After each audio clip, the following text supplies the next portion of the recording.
نبی صلی اللہ علیہ وسلم نے بزدلی سے پناہ مانگی.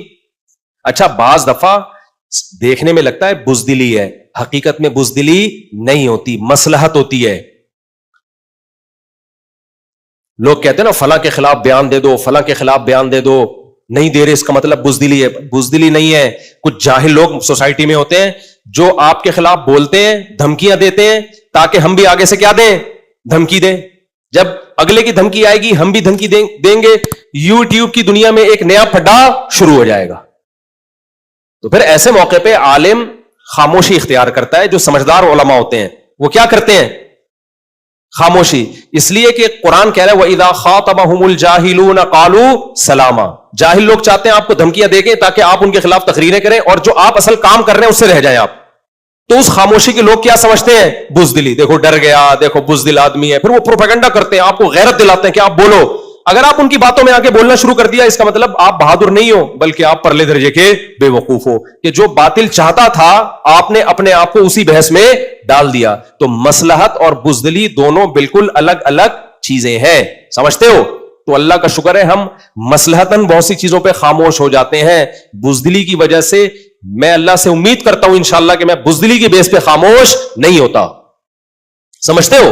مصلحتاً بعض لوگ دھمکیاں دیتے ہیں، یہ کر دیں گے وہ کر دیں گے، اگنور کرتے ہیں، جان دے یار، نام بھی نہیں لیتے ان کا، ٹھیک ہے چھوڑو.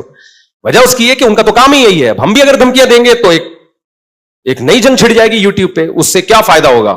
جو کام ہے ہمارا ہے وہ رہ جائے گا.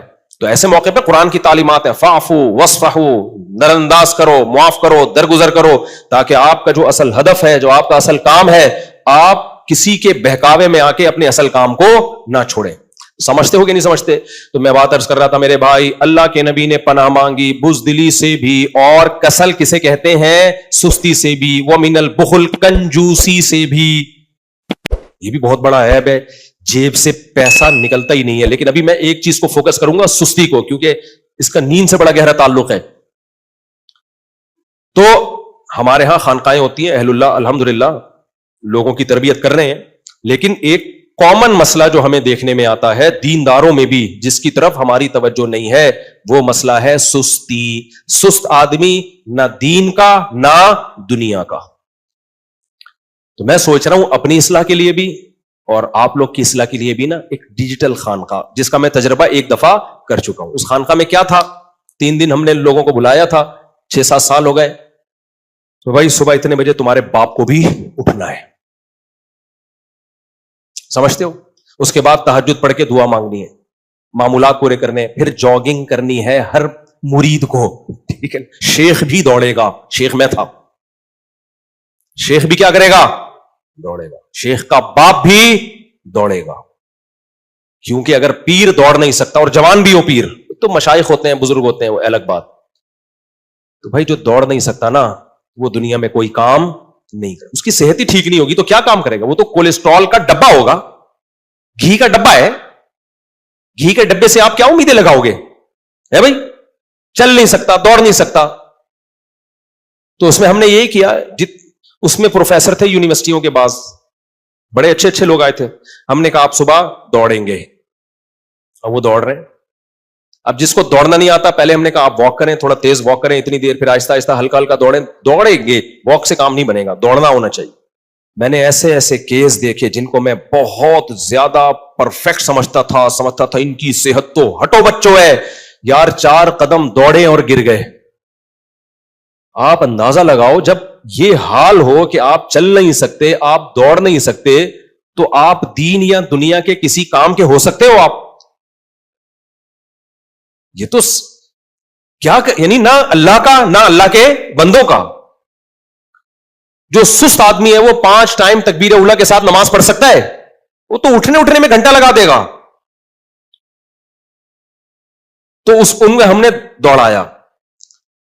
تو ہمیں پتہ ہے کیا کرنا ہے اپنی اصلاح کے لیے نا. دیکھو جو نوجوان اخلاقی برائیوں میں ہے نا، اخلاقی برائیوں میں ان سے صرف یہ کہتا ہوں کہ تم اپنے سونے اور اٹھنے کی ٹائمنگ کنٹرول کر لو. 50% سے زیادہ اخلاقی برائیاں تمہارے اندر ختم ہو جائیں گی. صرف سونے اور اٹھنے کے ٹائم کو کیا کر لو، بولو، ٹھیک کر لو. جو لوگ رات کو جلدی سوئے صبح جلدی اٹھے، 50% گناہوں سے اللہ ان کو ویسے ہی بچا لیتا ہے. تو بھائی یہ بھی ہمارے مذہب کا حصہ ہے. اور نبی صلی اللہ علیہ وسلم نے کیا فرمایا؟ المؤمن القوی احب الی اللہ من المؤمن الضعیف. طاقتور مومن اللہ کو کمزور سے زیادہ محبوب ہے. دنیا میں ہر قوم کو کمزور لوگ چاہیے یا طاقتور لوگ چاہیے؟ بولو. دنیا میں جتنے بھی کنٹری ہیں وہ کیا چاہتے ہیں کہ ہماری عوام صحت مند ہو یا بیمار ہو؟ صحت مند ہو، کیونکہ کنٹری ترقی کرے گا، قوم پہ بوجھ نہیں بنے گا. تو نبی صلی اللہ علیہ وسلم کیا اپنی امت کے بارے میں یہ چاہیں گے کہ سارے لنگڑے لولے آڑے ترچھے موٹے اور کولیسٹرول کے ڈبے ہوں؟ کیا چاہیں گے نبی صلی اللہ علیہ وسلم؟ نہ ان میں دماغ میں سوچنے کی صلاحیت ہو، نہ چلنے کی، نہ پھرنے کی. کھا کھا کے بس دھماکے کے ساتھ ایک دن انتقال کر جائیں. کیا نبی یہ چاہیں گے؟ ہمارے نبی تو اپنی امت پہ فخر کریں گے قیامت کے دن. تو کیا ہم جیسوں پہ فخر کریں گے؟ بولو نا، کیا ہو گیا؟ نبی کہیں گے یہ میری امت. اس میں ہمارا بھی شمار ہوگا. پاکستانی کہیں لائن میں کھڑے ہوں گے تو ہم جیسے نالائق مارکیٹ میں آ رہے ہوں گے جو صبح 11 بجے سو کے اٹھتے تھے اور رات کو 4 گھنٹے سونے کی کوشش میں لگاتے تھے، پھر صبح 11 بجے سو کے اٹھ کے دوبارہ جاگنے کی کوشش میں لگے رہتے تھے. تو بھائی یہ ہمارے مذہب کا حصہ ہے. اپنے آپ کو چست بناؤ، سستی کو مارکیٹ سے ختم کرو. گرمی لگ رہی ہے، لگنے دو، ٹھیک ہے نا. پسینہ نکالو اپنا. سردیوں میں سردی لگ رہی ہے، بولو لگنے دو، کچھ نہیں ہوتا. اور بچوں کو بالکل چھوئی موئی بنانے کی قطعاً ضرورت نہیں ہے. بچوں کو کچھ بھی نہیں ہوتا اتنی جلدی. یہ لوگ کہتے ہیں ہائی میرے بچے کو گرمی بہت لگ رہی ہے. بچہ ایسا لائف کو انجوائے کرتا ہے نا، وہ ان فضول چیزوں کی طرف اس کی توجہ ہوتی ہے. ہمیں یاد ہے بچپن میں اتنے گرمی دانے نکلا کرتے، کھجا رہے ہوتے تھے، باقی ساری لائف کو فل انجوائے کرتے تھے. بچوں کو تھوڑی اتنی ٹینشن ہوتی ہے جتنی بڑوں کو ہوتی ہے. دانے کبھی نکل جاتے تھے نا ہمارے. مجھے یاد ایک دفعہ یہ میری پوری ٹانگ گھوڑے پھن سے نکل گئے نا. کوئی وائرل پھیلا ہوا تھا، کیا تھا، بچہ تھا میں. پوری ٹانگ میں کیا نکلے ہوئے تھے؟ گھوڑے. ابا ہمارے منع کرتے تھے، پھر بھی ہم چھپ کے ہاکی کھیلنے جاتے تھے ہم اسی ٹانگ کے ساتھ. اب ایک گھوڑا بھی نکل جائے نا کسی کام کے نہیں رہتے. پوری ٹانگ میری بڑھ گئی تھی، ابھی تک نشان باقی ہے اس کے. پیپ پڑ گئی تھی، پھر بھی ہم جا رہے ہیں ہاکی کھیلنے. یہ مجھے واقعات کیوں یاد رہ گئے آپ کو بتانے کے لیے کہ بچہ تکلیفوں کو زیادہ لفٹ بولو نہیں کراتا. اس لیے بچوں کو ہائے میرے بچے کو گرمی لگ رہی ہے، اے سی چلاؤ، اے سی چلاؤ. اس کو نہیں پتا چل رہا ہوگا، وہ پسینہ نکلے گا، اس کو گرمی دانوں کا بھی پتا نہیں چلتا. اس کو خدا کے لیے چھوئی موئی مت بناؤ، اس کو تھوڑا سا اسٹرانگ کرو، اس کو گرمی جھیلنا سکھاؤ. گرمی برداشت کرنا سیکھ جائے، یہ اس کی صحت کے لیے زیادہ ضروری ہے. نہیں سیکھے گا نا، کل ہم جو اسکول میں لائن لگا کے کھڑے ہوتے تھے نا جب، تو جتنی برگر فیملیوں کے بچے تھے نا، 8 بجے ہماری وہ لائن لگتی تھی اسکول میں. قومی ترانہ ہوتا تھا، دعائیں جب سب اسکولوں میں ہوتا ہے. تو جس گرمیوں میں پتہ کیا ہوتا تھا؟ جون میں 8 بجے 4-5 لڑکے لڑک جاتے تھے اس میں. جو برگر فیملیوں سے جن کا تعلق تھا، 4-5 کیا ہو جاتے تھے لائن میں کھڑے کھڑے.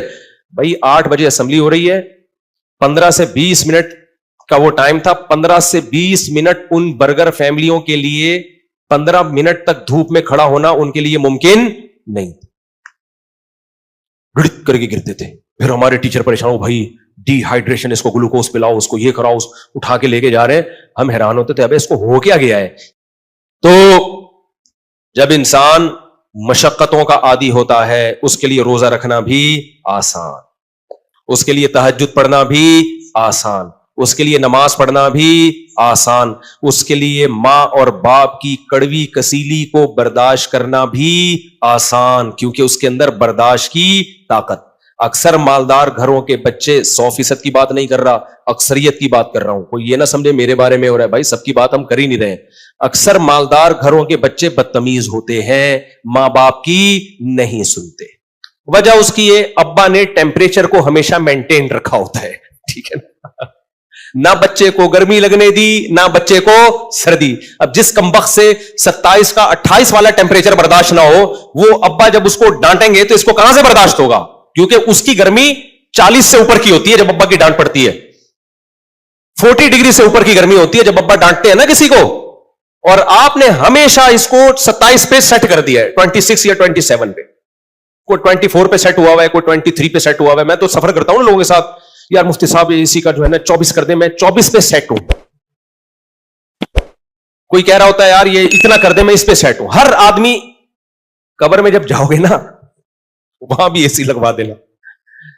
تو اب مالداروں کے ہاں کیا ہوتا ہے, عورتیں شوہر کی تھوڑی سی ڈانٹ برداشت نہیں کرتی, شوہر تھوڑے سے بیوی کے نخرے برداشت نہیں کر پاتا, گھر ٹوٹتے, طلاق کا ریشو غریبوں میں کم ہے, مالداروں میں بولو زیادہ, ماں باپ کی نافرمانی کا ریشو غریبوں میں کم ہے, مالداروں میں زیادہ,